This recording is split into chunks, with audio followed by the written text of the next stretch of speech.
Well, hello, pharmaceutical science students, and welcome to your next lecture in the cell biology module. Okay, so we're going to be continuing today to think about the outside of cells, cell membranes. So this is the syllabus that you're supposed to have covered during these cell biology lectures, and I hope that you feel that we've covered everything on this syllabus apart from a little bit at the end. Last time we talked about some membrane proteins, but I'm going to start today by talking about another very important membrane protein complex, and then we're going to talk about the way that cells interact with each other and with their environment, how they receive signals. So this is just the last part of what you're supposed to be covering. So I do hope that you've followed along with all these lectures, and probably what you don't want to hear, but there will be a test. The test will be set up and conducted over the learning management system, and I'll plan for it to happen next week, not this coming week, but the following week. So please look out for more information on that test, but do make sure that in this coming week that you've watched all the lectures, you've done your background reading, you've made your notes, and that you're ready for a test. Of course, you've also got the mid-semester exams coming up and the end of semester exams. And I'm often asked the question whether cell biology will be covered in those exams, because not all the students who do BCH1118 do the cell biology topic. And please do believe me that we do expect students doing BCH1118 to do cell biology in those exams. You are set a different exam paper which includes cell biology. So this is important for your exams as well as for your general knowledge. Okay, so I'm going to start off today by talking about, just reminding us what we talked about last time.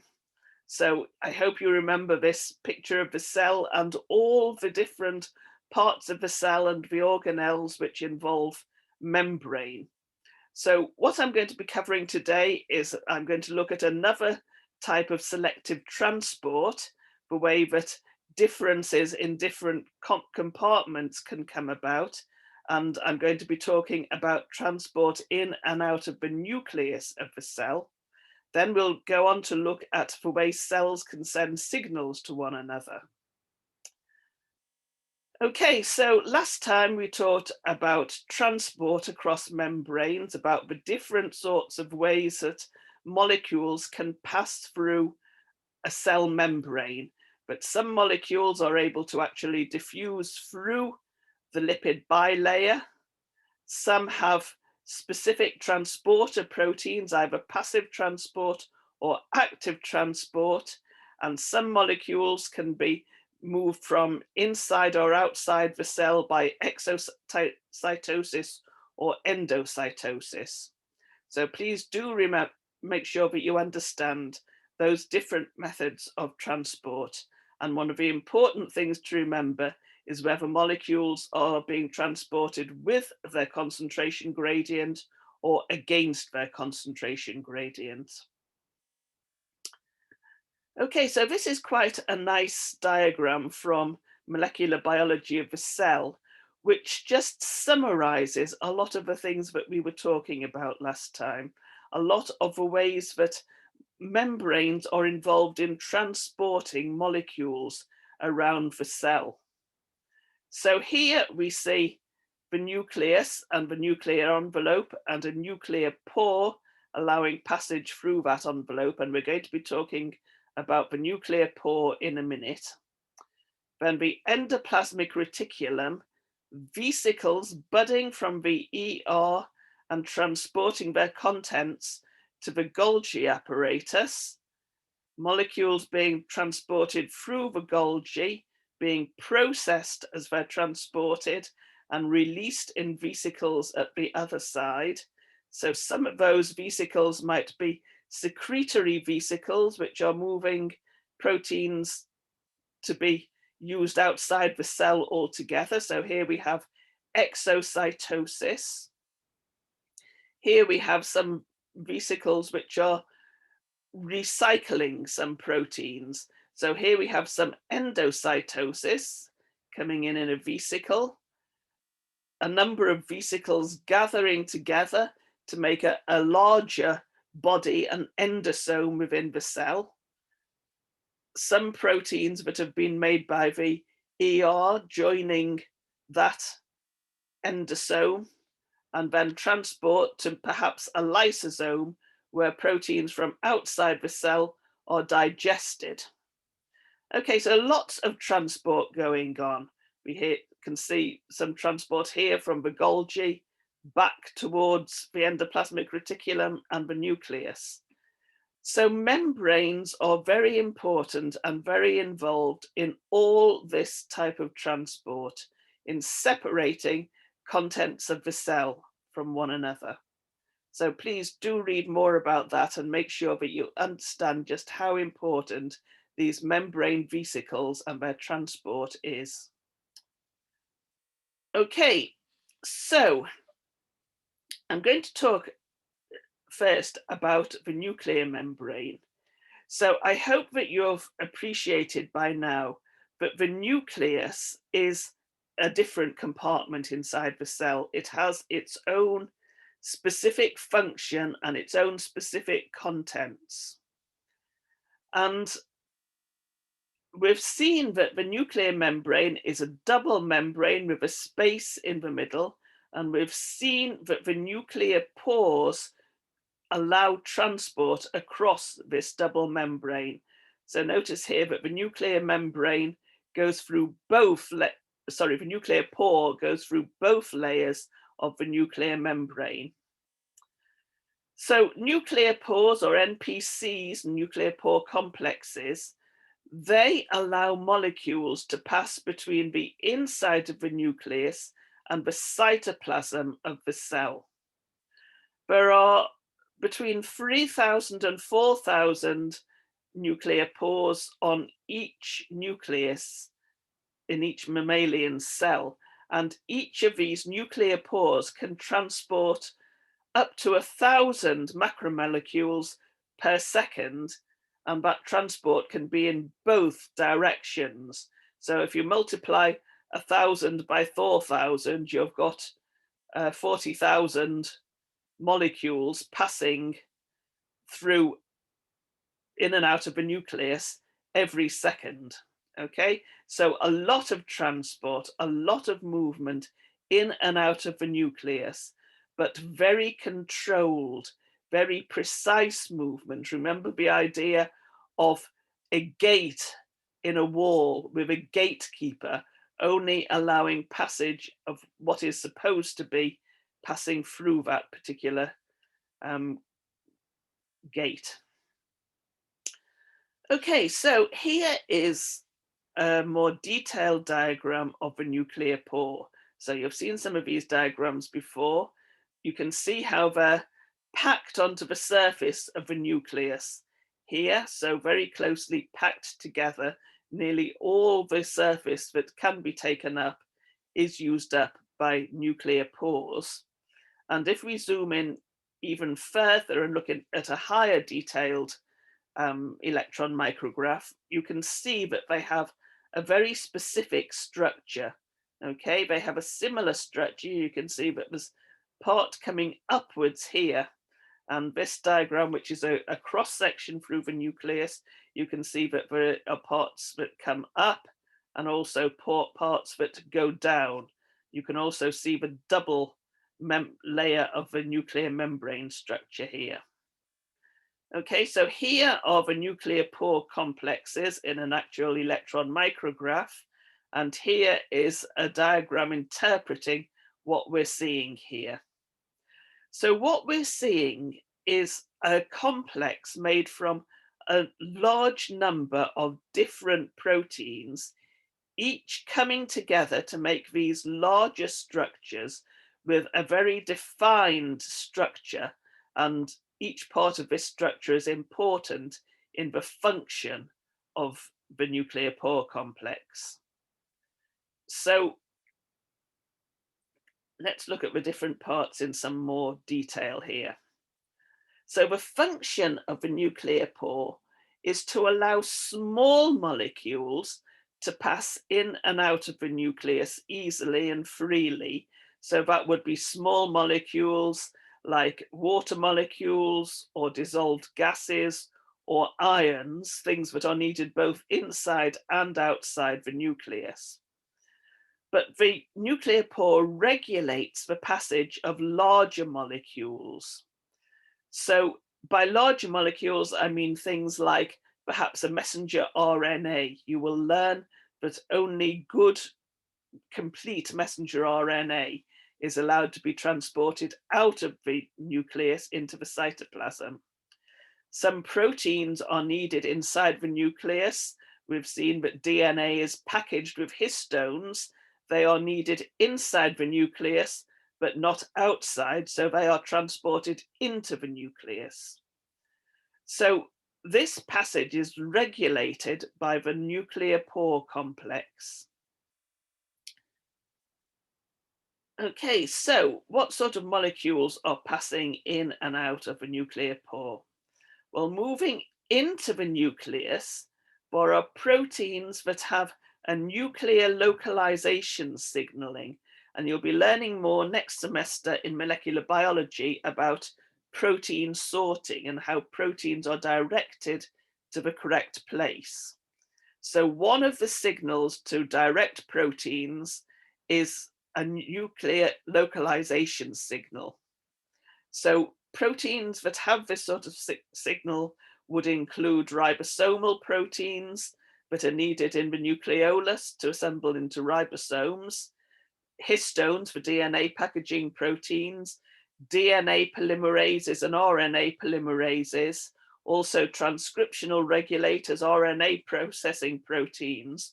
All these proteins that are needed in the nucleus are made in the cytoplasm and then must be transported into the nucleus to get them to where they're used. Other things can also enter the nucleus using these signals. I've noted here viruses.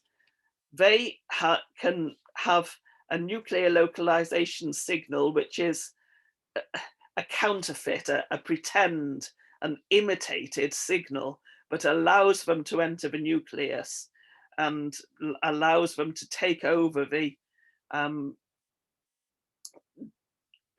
sometimes become integrated into DNA and take over the protein production of a cell. So they can manage this because they have they've mimicked, they've stolen the nuclear localization signal. Out of the nucleus, a number of molecules also have to pass. I've mentioned messenger RNA, transfer RNA, and other RNAs. You'll be learning about lots of other RNAs next semester. Also ribosomes, which are assembled in the nucleolus, but then are needed in the cytoplasm to make proteins. They have to leave the nucleus again. So a lot of traffic in and out of the nucleus through the nuclear pore. So how is this protein complex able to control what passes through it? Well, that's a question that we don't have all the answers to. I'm telling you about nuclear pores because it's an area of very great interest currently and a lot of active research. So what do we know about the nuclear pore? Well, this is a diagram of what it looks like. It's made from a large number of multiple copies of different proteins. So there's about 30 different nuclear pore proteins called nucleoporins, okay? And they come together to make up the different parts of this large and complex structure. So here it's shown in gray is the double layer of the nuclear membrane of the cell. Here's the outer membrane, and here's the inner membrane. And you can see that the nuclear pore complex passes through it. So there are some parts of the complex which are associating with the hydrophilic part of the protein of the membrane. Some are associating with the space in the middle, the lumen in the middle, and some are extending on both sides of the membrane. So this part is called the nuclear basket. This is on the inside the nucleus, on the nuclear side of the membrane. And this structure reminded people of a basket. So it's called the nuclear basket. On the outside, there are filaments which can move.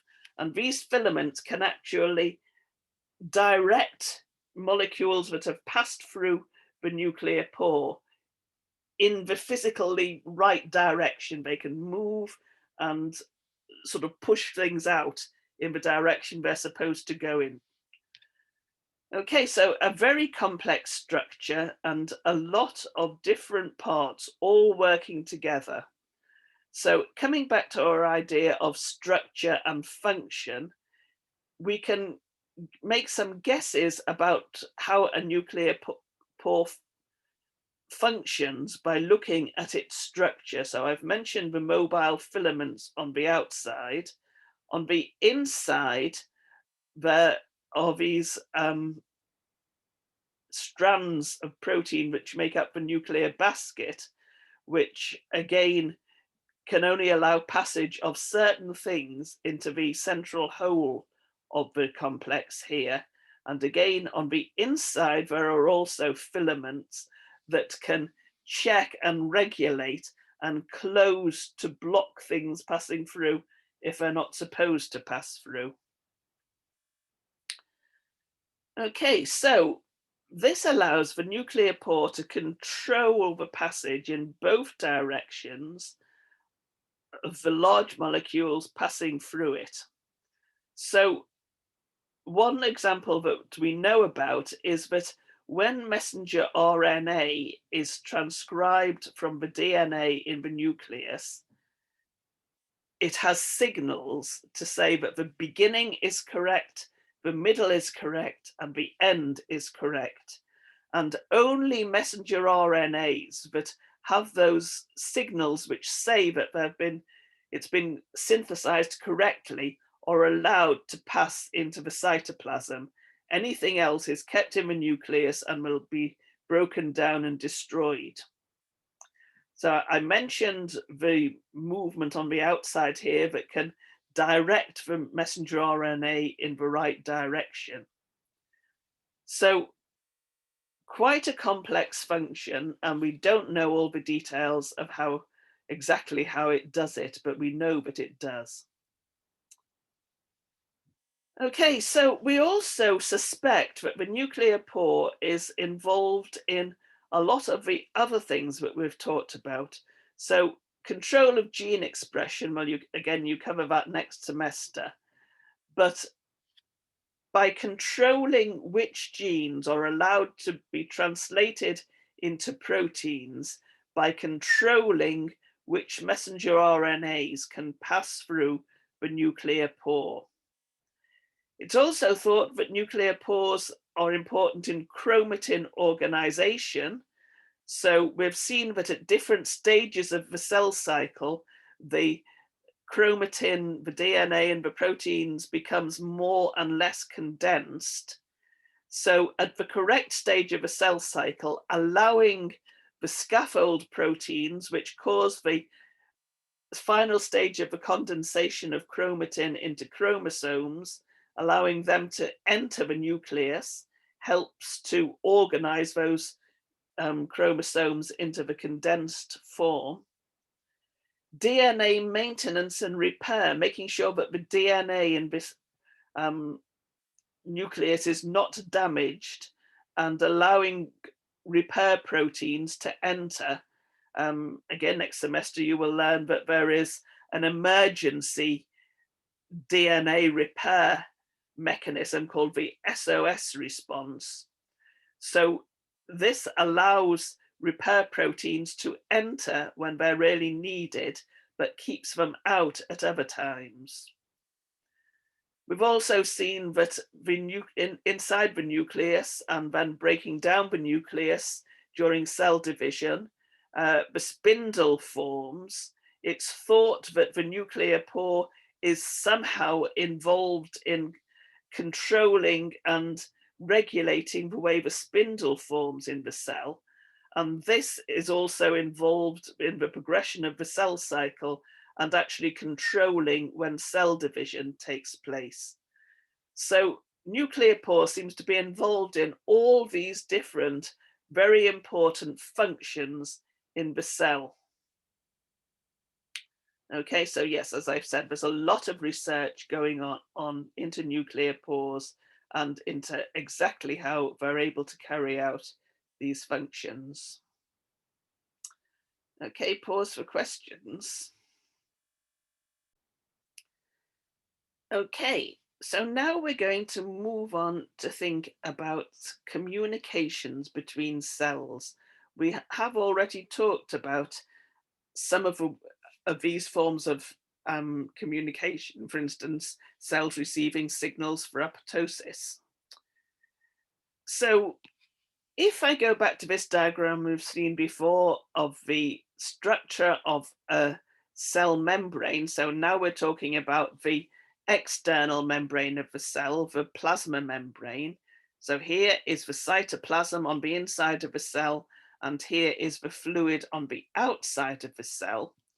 And now we're going to be thinking of the functions of some of these parts of proteins and other things attached to the membrane, which are allowing communication on the outside of a cell. So we can see that we have some proteins, some glycoproteins, a protein with a sugar attached to it, a carbohydrate chain that's attached directly to the membrane. All these things we've come across with names such as receptors. And we'll also be thinking about the way that cells actually stick together. So a lot of these proteins and carbohydrates are involved in allowing cells to physically stick to each other to make multicellular tissue. Okay, so here is a diagram showing what can happen when a cell receives a signal from the outside. So here is a receptor that's going through the plasma membrane. Okay, so this is a protein or a protein complex that has part on the outside that can receive a signal molecule. It's a receptor, and part on the inside that can pass the signal on. Then inside the cell, we can have a number of different proteins involved in passing on the signal, and the signal can have a number of different effects on the cell. So for instance, here is a metabolic enzyme, and the effect is an altered metabolism. So again, in molecular biology, you'll be learning about the lack operon of prokaryotic cells. You'll be learning how the signal of a presence of a particular type of sugar can change the way the cell metabolizes the enzymes it has to metabolize sugars. Here is a transcription regulator. So the effect of receiving a signal that produces this protein is to alter gene expression, to switch a gene on or off. And here is a cytoskeleton protein. We've seen that the cytoskeleton is involved with movement in the cell. So here the signal might be making a cell move, perhaps towards a food source or away from a danger source. So if we think about a single cell organism detecting nutrients in its environment and moving around, the signal might be an actual food. And if we think of something like an amoeba, which is able to move towards a food source, the effect of receiving the signal might be to move towards the food source. If we think of a multicellular organism, the signals can do many things. We've seen hormonal signals which change the way cells develop. We've seen apoptotic signals which tell a cell to die. We've again food can act as a signal. A food source can act as a signal for multicellular organisms. So many different possibilities of many different sorts of signaling. So what are the signals? Here we've just got a little red blob, an extracellular signal molecule. Well, this could be a protein or a small peptide. It could be a single amino acid. It could be nucleotides, a short chain or a long chain. It could be a steroid hormone. It could be a gas like oxygen dissolved in the outside environment. Just about anything that the cell needs to know about can act as a signal if there is a specific receptor that can detect the presence of that molecule outside the cell. So any inorganic or organic chemical that's in the environment can and sometimes does act as a signal inside the cell. So how are the signals actually received? Well, here is a similar diagram, a bit more detail of a cell membrane shown here. And here is the part of the receptor protein which is outside the cell. Here's part that passes through the hydrophobic core of the cell membrane. And here is part inside the cell. So here is its specific ligand, its signaling molecule, the particular molecule that this receptor is able to receive. So the ligand is here outside the cell and it binds to the receptor, okay? Because it's bound to the receptor, a signal is now being passed through the protein. Remember the way that hemoglobin structure can change when oxygen binds to it. So this is a similar sort of change. A small change in the binding site here is being passed through the protein until there is a large conformational change on the other side of the membrane. Okay, so little yellow blob here indicating the signal. So being passed from the outside of the cell to the inside. So now the information that this ligand is present on the outside of the cell has been passed to the inside of the cell.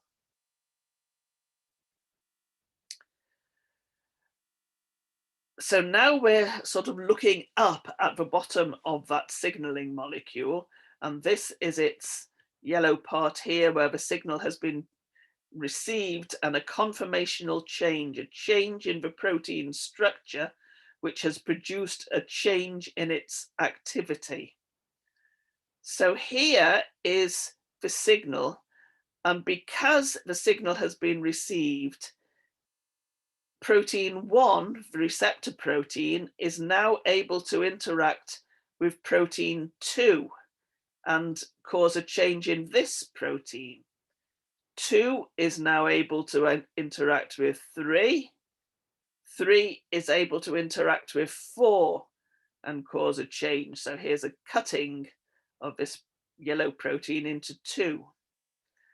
So the result of a signal having been received outside the cell is cutting of a protein inside the cell. And perhaps this is making you think of something like the blood clotting cascade.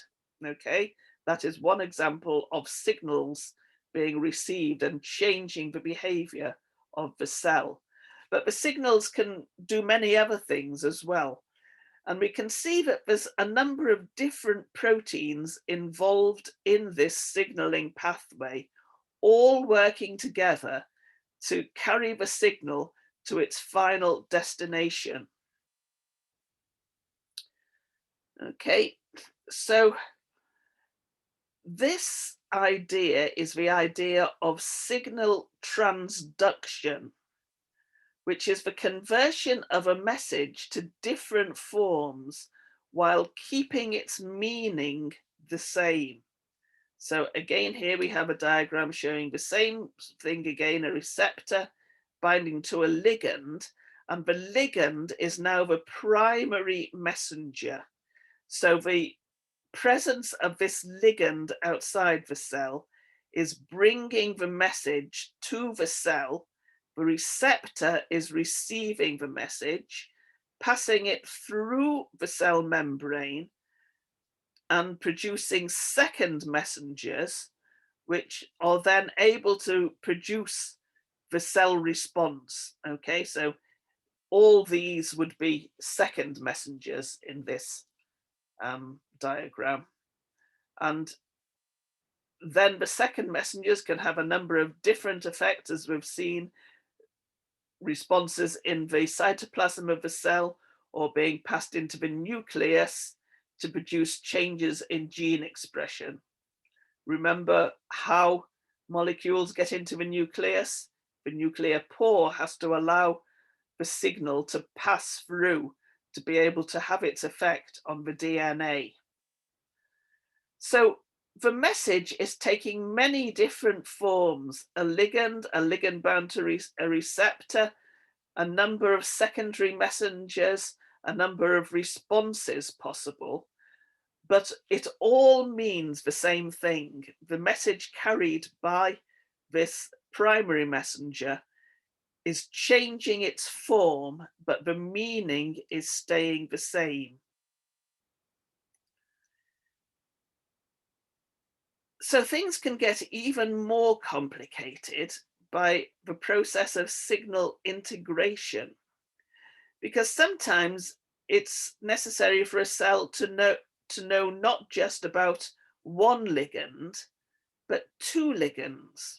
Okay, so here we see the little yellow ligand we've already seen producing its response, but here we've added in a second pink ligand with its own specific receptor, shown here in green, and again a message being passed through the cell membrane and a change being produced in a secondary messenger.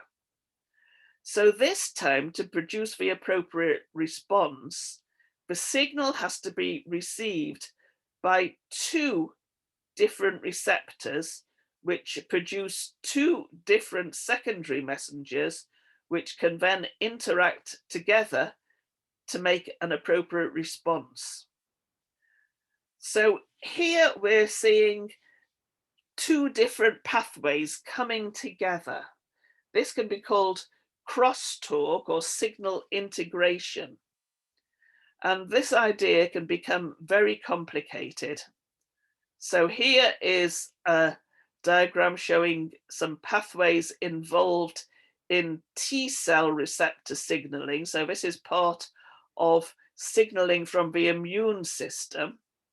And we can see here a large number of receptors on the outside of a cell here. Here we can see an antigen presenting cell with signals actually bound to its membrane. Here's the T cell with a large number of receptors, each producing different secondary messengers, which can interact with each other, all to give different responses. So here we're saying some responses inside the nucleus, some responses to do with protein production, responses to do with metabolism, lots of different responses which change the behavior of this T cell, this immune system cell,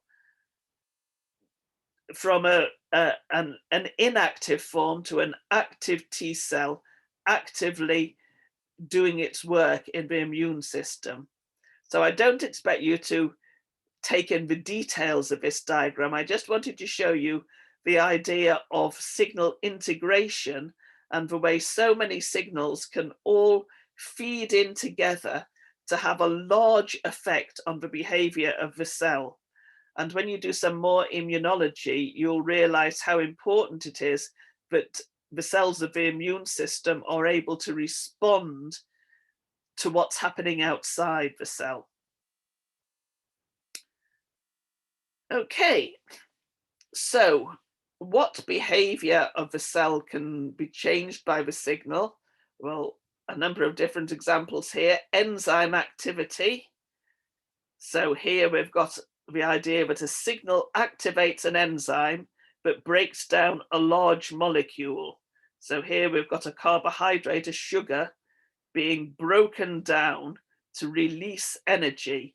So the signal has told the cell that energy is needed, and this enzyme is helping the cell to produce that energy. Secretion, releasing proteins that have been made inside the cell outside. So here we see a vesicle which contains the protein that needs to be released. And what secretory cells often do is make the protein that they secrete and keep them packaged in vesicles inside the cell. And then when a signal is received that that protein is needed outside the cell, many of these vesicles fuse with the plasma membrane, allow exocytosis and therefore secretion of the proteins from inside the vesicle. Okay, so this can produce a sudden increase in the content, in the concentration of that protein outside the cell. Cell motility. So here the signal would be changing the movement of the cell. So actin molecules that are involved in moving the cell, in changing the shape of the outside of the cell, allowing things like pseudopods to be put out or for cells to flow in a particular direction like an amoeba cell does. So actin filaments or microtubules can be told to assemble or disassemble by receiving a signal and therefore be told to move in a particular direction. And here again, we've got the example of changes in gene expression. So the signal has produced a secondary messenger, a carrier protein, which is able to pass into the nucleus through the nuclear pore, and there it can interact with a gene and turn the gene on or off. So we are controlling gene expression because a signal has been received. Okay, I'm only giving you an overview here of the different types of signal and the different things that can happen. I want you to read more details for yourself, but even more importantly, I want you to have a big picture view of the importance of receiving these signals, because again, if we're thinking about pharmacology, changing the meaning of signals or providing signals that are missing is one way that drugs can be effective. Okay, so here we're seeing an example where we're seeing that the cell receives a number of different signals, and the combination of the signals that the cell is receiving determines its behavior.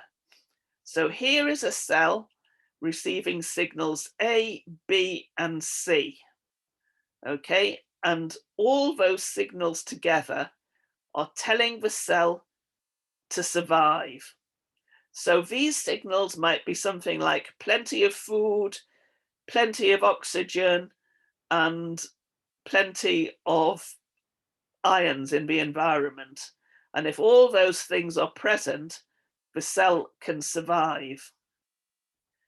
In this case, two more signals have come, And these are telling the cells to grow and divide.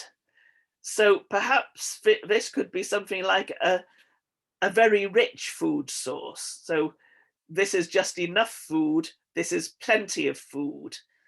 So ideal conditions, grow and divide. Or it could be a signal telling an organ in a multicellular organism to grow. Here we're seeing some signals which are saying differentiate. So switch genes on and off, change the proteins that are being produced in the cell, become a differentiated cell. And here the example is withdrawing the signals altogether. So now we have not enough food, not enough oxygen, no other signals, and the lack of signals is telling the cell to die. Okay, and we've also seen that apoptosis can be produced by specific apoptotic signals as well. So it could be a signal that tells the cell to do a, if you like, a specialized form of differentiation, which leads to apoptosis. Okay, pause for questions. Okay, so the next thing I'm going to do is show a video which I hope illustrates and animates some of the things we've been talking about and helps you to see how this idea of signaling works together. And as you can see, it's called Signals from the Brain. So here we're talking about a multicellular organism. The example that we have is a human being.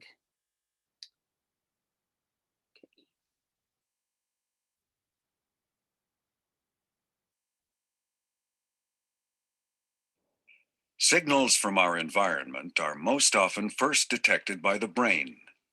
When someone is frightened, a stress response is initiated by their reaction to an environmental signal. But many signals don't stop here. A signal received by the brain can be passed on to many types of cells throughout the body and have widespread effects. Signals get sent around the body by traveling through the nervous system or bloodstream, going from cell to cell. You could think of the cell's sole purpose in life as keeping signals going or initiating new ones in response to the environment. Once a signaling molecule from the bloodstream reaches a cell and docks, the signal is passed into the cell. Like a miniature mousetrap game, the cell is filled with complex contraptions called proteins that bump and nudge each other to keep the signal going until it reaches its target. In this case, it's the production of yet another signaling molecule that will get released into the bloodstream, dock on other cell types, and cause them to react in a variety of ways.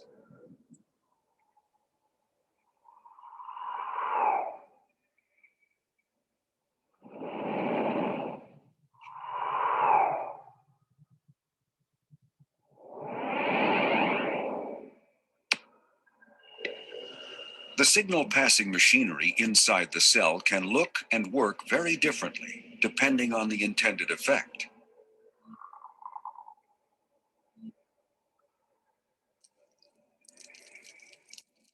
Here we see a signaling cascade that results in the release of energy molecules.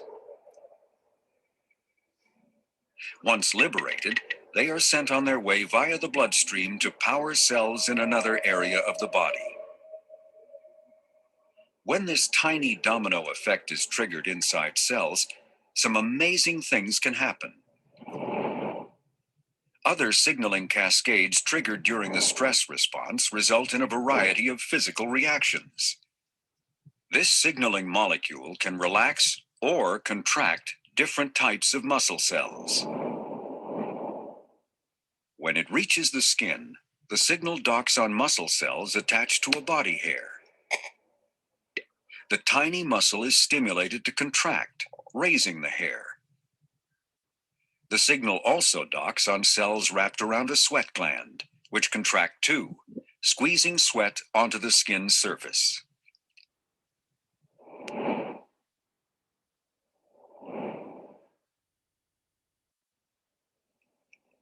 In the lungs, the signaling molecule docks on muscle cells wrapped around bronchioles.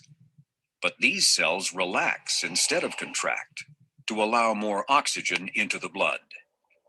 Because the protein machinery inside each kind of muscle cell is different, this single type of signaling molecule can cause both relaxation and contraction. Many signaling molecules work this way.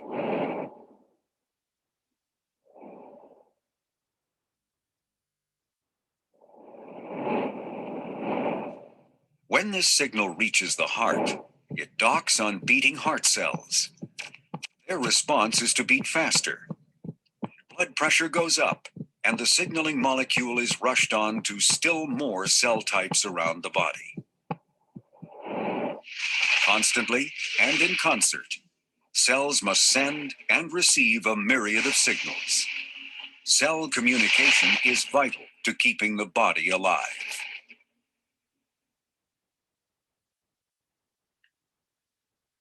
Okay, so there we saw one signal, one stimulus being received through the eyes and the ears and the senses, being processed in the brain allowing the response, which is a release of a hormone.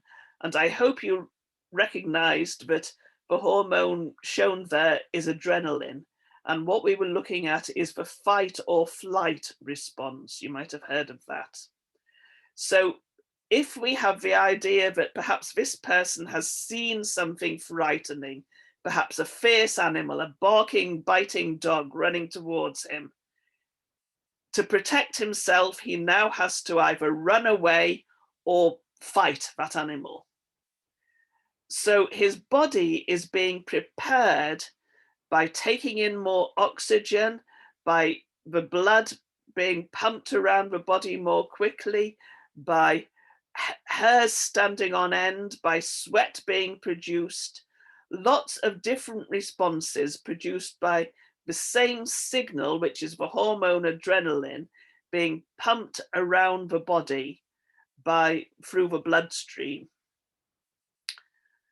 Okay, so we're seeing a lot of different interactions between cells, many different signaling pathways all being integrated together. And if we think about this multicellular organism, his whole body is being affected.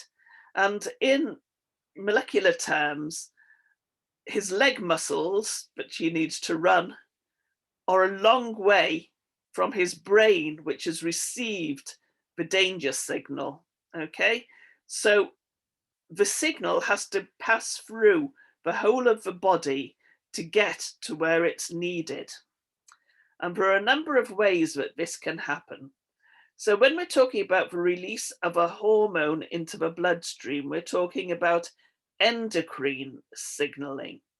And this is signaling that can happen over large distances within the body.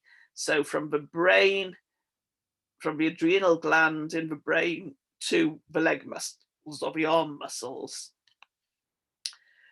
And the signal molecule is often transported in the bloodstream, in the circulatory system. Okay, so here we see an endocrine cell releasing the hormone. So this cell would have had its hormone ready in vesicles inside the cell, waiting for the stimulus, which tells it to release that signal, that hormone, into the bloodstream. The hormone then travels around the body in the bloodstream until it reaches the target cells. So here we've got two different target cells, each with their own receptor for the hormone signal. But remember from the video that these two cells might have a completely different response on receiving that signal. Perhaps this is a muscle cell, and the effect of the signal being received is to make the organism run.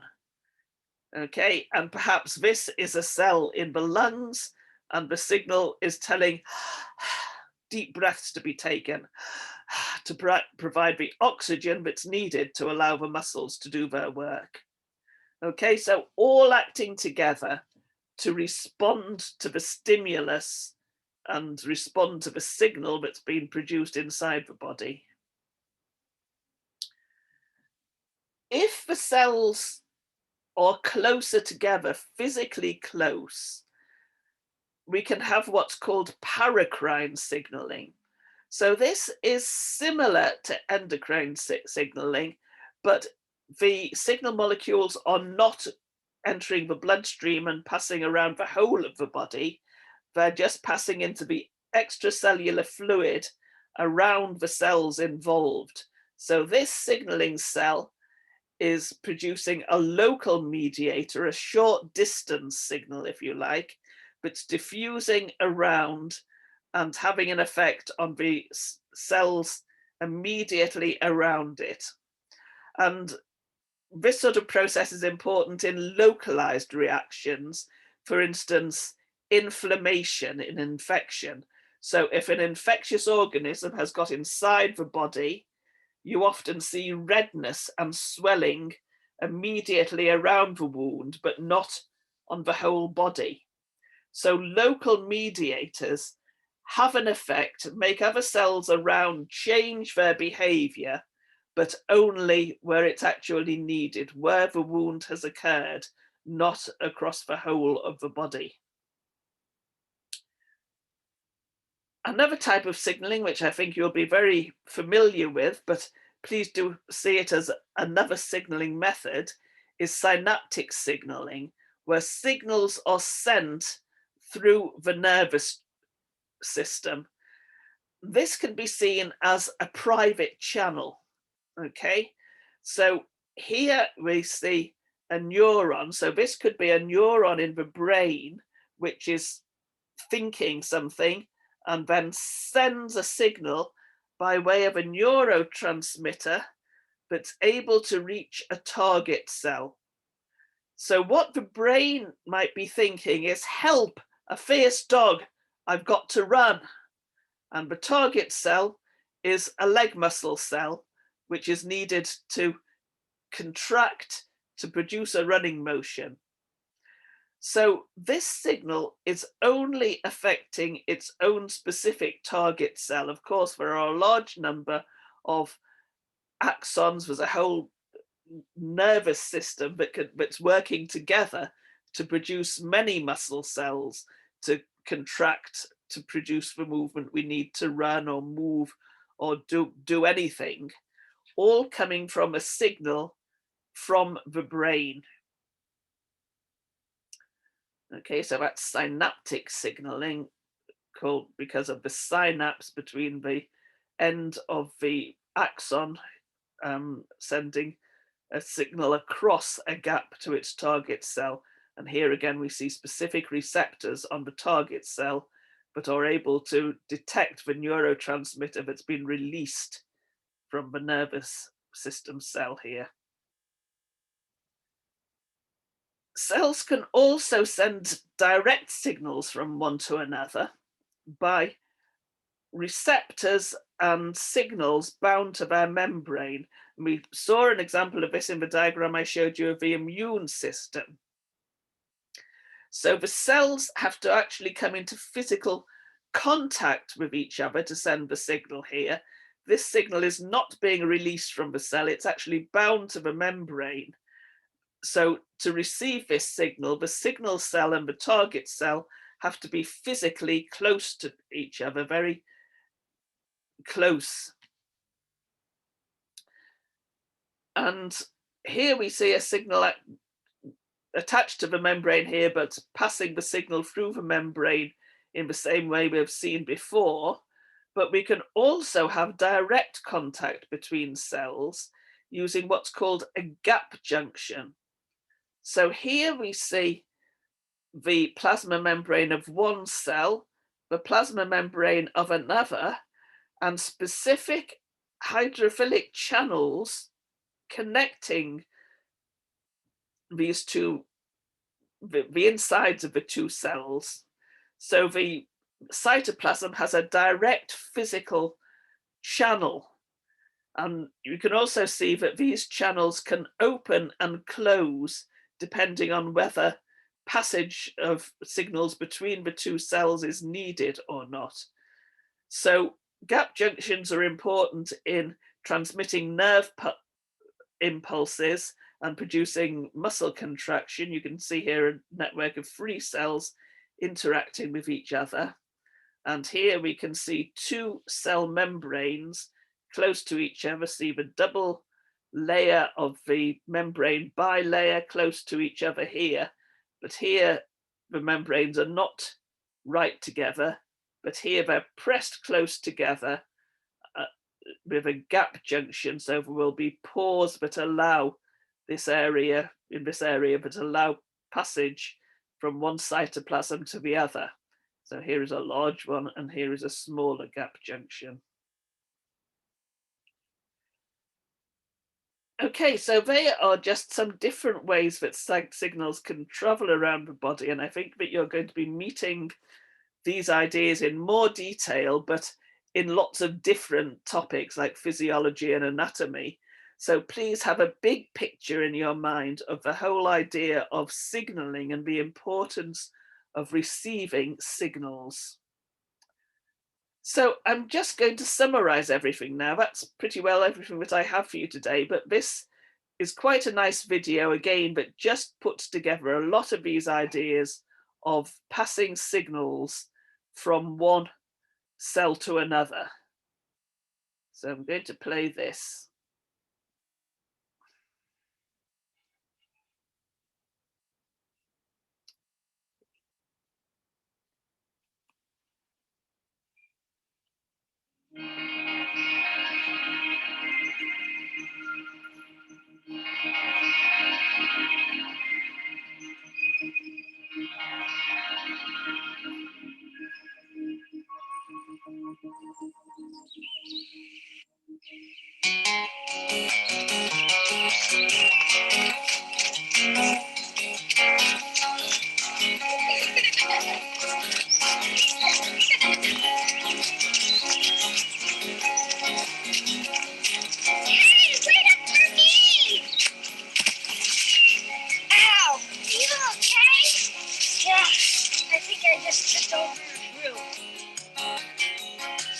My knee.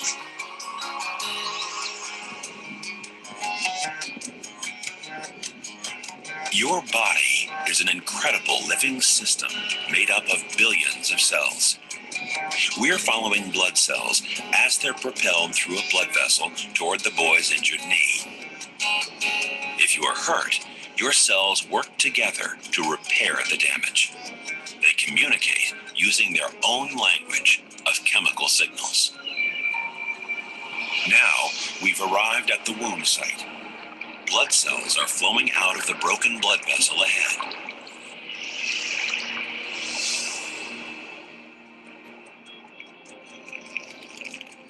Moments after an injury, these blood cells and cell fragments start to form a mesh-like clot.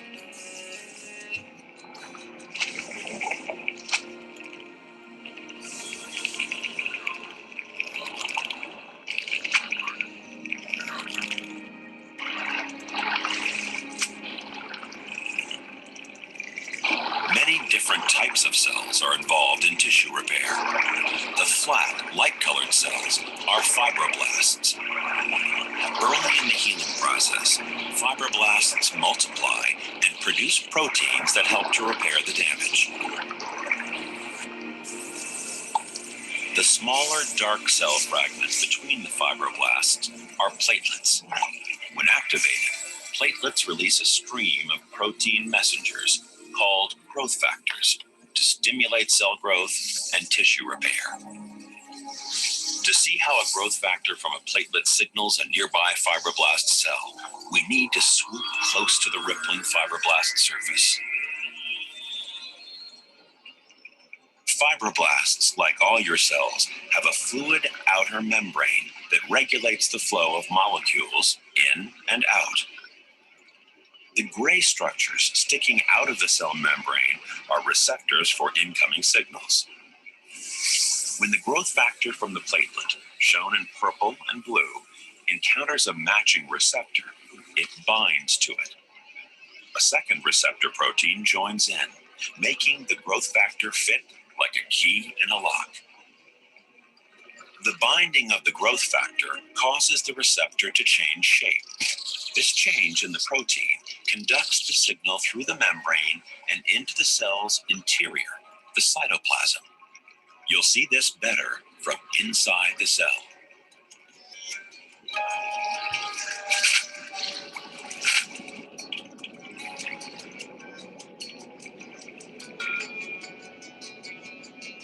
Beneath the cell membrane, you see the gray receptor ends surrounded by pink fibers. These structures help to give the cell its shape and a range of messenger proteins that will carry the signal through the cytoplasm. While active, as shown by the yellow flashes of light, the ends of the receptor interact with the messenger proteins.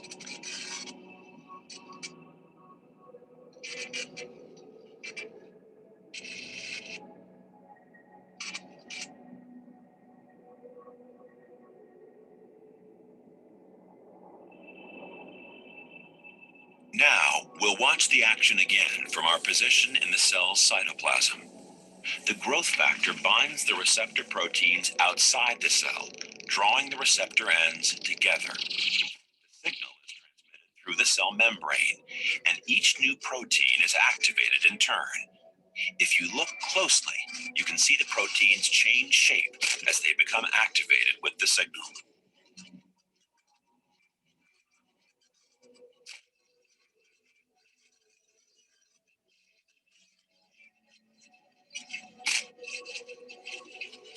Each step of a pathway is under tight control to ensure that the correct message is relayed.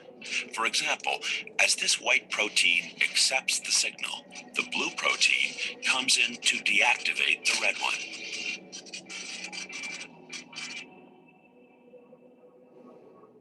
Let's follow the white protein on its journey through the cytoplasm toward the center of the cell.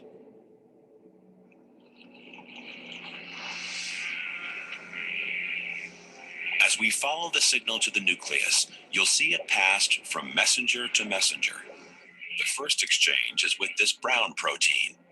The second will be with a purple protein in a few seconds' time. Although we're only following one path, a single cell has many different ways to transmit signals through the cytoplasm. The fibers, shown in green, are part of the cytoskeleton. Like the pink fibers you saw before, these give the cell shape and help to organize its contents. Crawling along the fibers are motor proteins that reshape the cytoskeleton and help this fibroblast cell to move.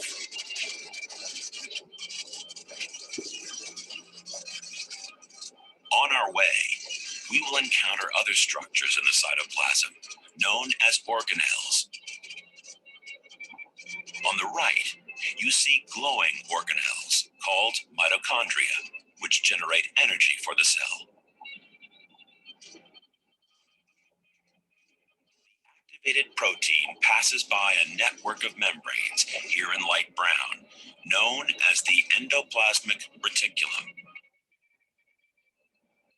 The protein is transported into the nucleus through a pore in the nuclear membrane.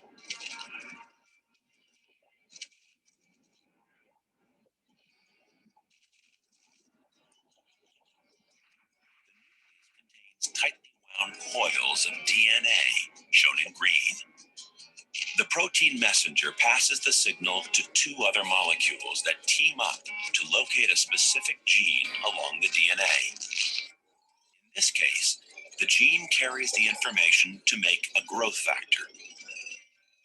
Other molecules then unwind a small section of the DNA molecule and allow an enzyme called RNA polymerase, shown in brown, to make an RNA copy of the gene. The copy, called messenger RNA, here in light green, is packaged with a set of carrier proteins and leaves the nucleus. The cell will use this copy to make the growth factor.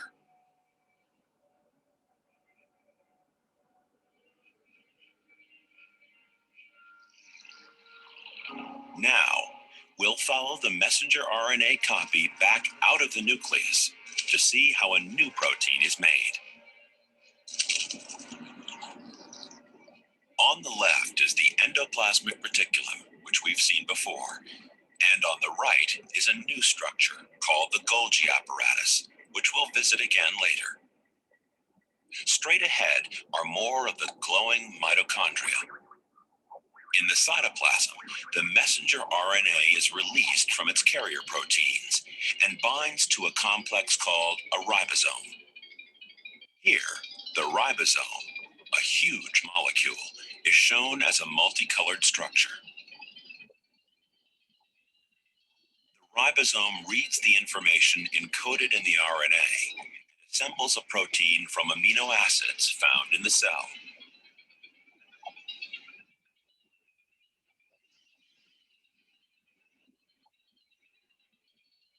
Many ribosomes can operate at the same time to make multiple copies of the protein.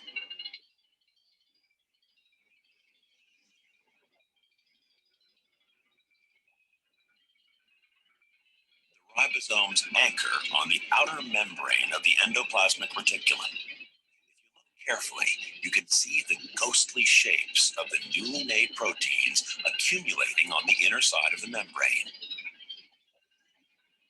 Once the job is done, the ribosomes and RNA part company.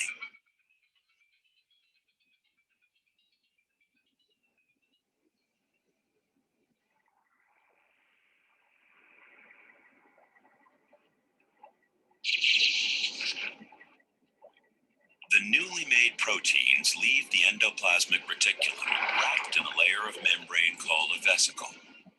They travel toward the Golgi apparatus on the right, where the proteins are modified and sorted for transport.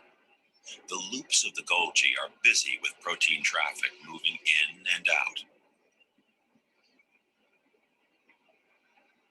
The vesicle fuses with the membrane at one end of the Golgi, and a new vesicle containing the modified proteins is pinched off the other side. The new vesicle transports the proteins through the cytoplasm, delivering the proteins to where they are needed.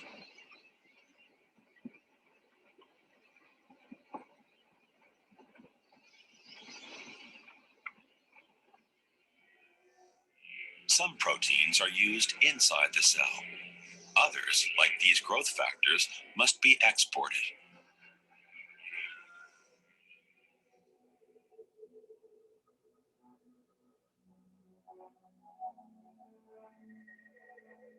Here, the vesicle fuses with the cell membrane, dumping the proteins outside the cell.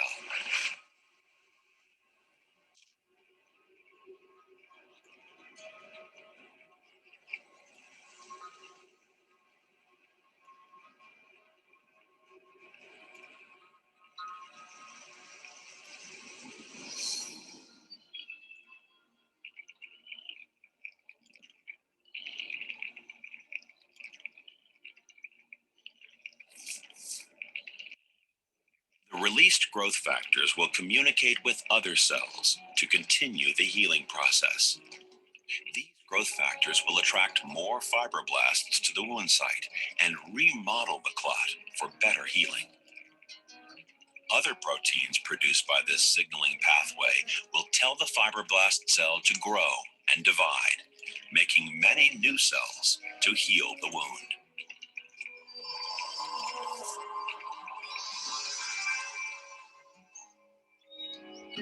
With the cooperation of many different cells, damage to the injured knee can be quickly repaired.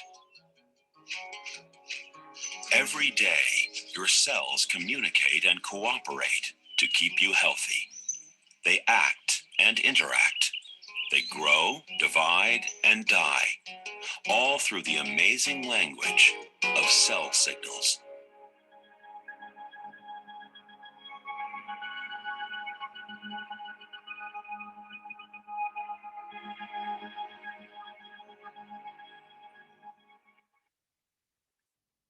Okay, so I hope that you enjoyed that video, and I hope that you used it to put together in your mind a lot of the things we've been talking about. You saw there different organelles within the cell doing different jobs, acting together to carry out the function of the cell. You saw the cytoskeleton, you saw the nuclear pore, and you also, of course, saw the signaling network and the way that the signals could produce a very necessary effect in wound healing in this case.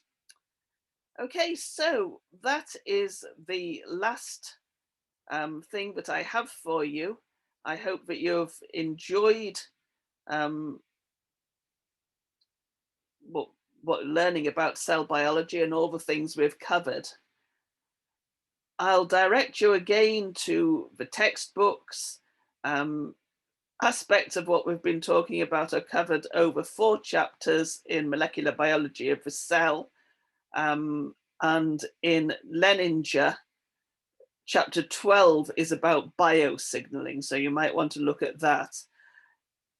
A lot of these more recent things I've been talking about, I would not recommend using the older editions of textbooks that are in the library, because a lot of these things like nuclear pores, the details of cell signaling, weren't known about when these older textbooks were written. So either they're not there at all or they're skimmed over. I don't think there's anything that's actually inaccurate, just missing a lot of detail, which you'll find in the newer textbooks.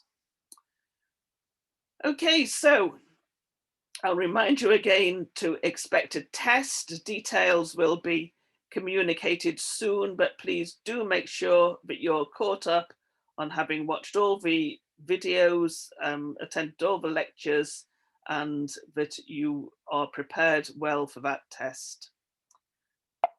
Okay, so that is our last video lecture for cell biology, and I hope that I will be meeting you in person soon.